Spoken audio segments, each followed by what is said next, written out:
జై శ్రీ మాతాజీ.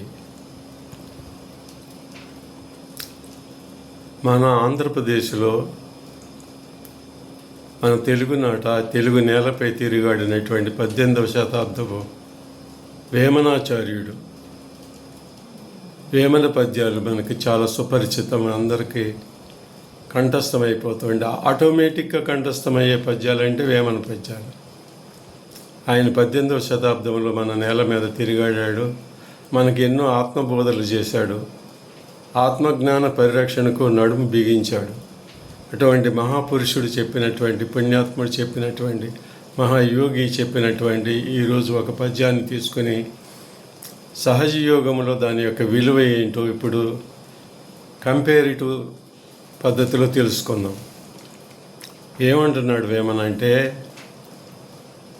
ఉప్పు కప్పురంబు ఒక్క పోలిక నుండి చూడ చూడ రుచులు జాడవేరు, పురుషులందు పుణ్య పురుషులు వేరయ విశ్వదాభిరామ వినురవేమ. 3 స్టాంజాల్లో ఆయన వేదాంతాన్నంతా మనకు బోధించేస్తాడు. ఒక చిన్న వాక్యములు, చిన్న సెంటెన్సులు, స్టాంజాలు వచ్చేస్తాయి.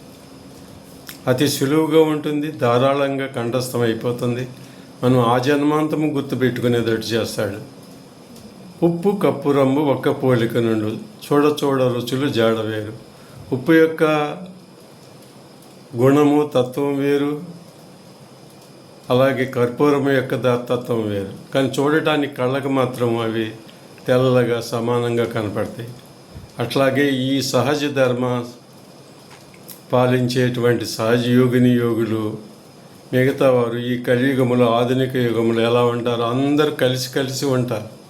కానీ వాళ్ళలో సహజ యోగిని యోగులు డిఫరెంట్గా ఉంటారు.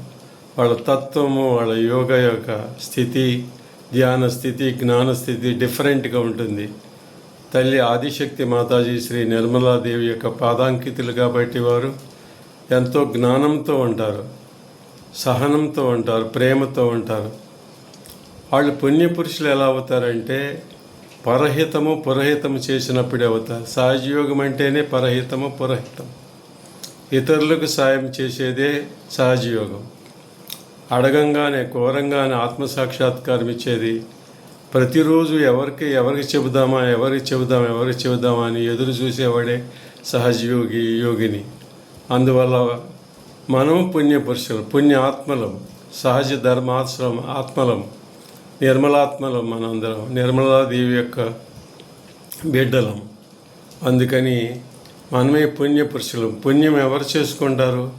త్యాగం చేసి దానం చేస్తే పుణ్యాత్మలు అవుతారు. ఏది ధ్యానము, ఏది త్యాగము? సహజయోగ ధ్యాన జ్ఞానము త్యాగం చేస్తున్నాం, ధర్మం చేస్తున్నాం.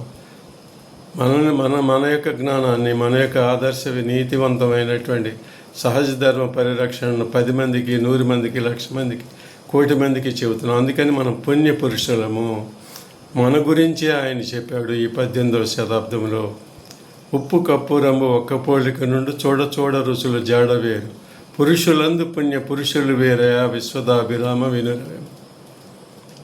పురుషులు అంటే స్త్రీలు వస్తారు. సంస్కృతంలో ఏమంటే పురుషులు అంటే మన అందరూ సమాజంలో ఉన్న వాళ్ళందరూ, పిల్లలు, పెద్దలు, స్త్రీలు, పురుషులు అందరూ వస్తారు. విద్యావంతులు, విద్యావిహీనులు వస్తారు. ధర్మకర్తలు వస్తారు. ధర్మాధారంగా నిలబడేవాళ్ళు వస్తారు. సత్యం మీద నిలబడేవాళ్ళు వస్తారు. అందరిలో కల్లా ఎవరు గొప్పవారు అంటే సహజ యోగులే, యోగినిలే గొప్పవారు అంటున్నాడు శ్రీ వేమన ఆచార్యుడు. Thank you very much. జై శ్రీమాత.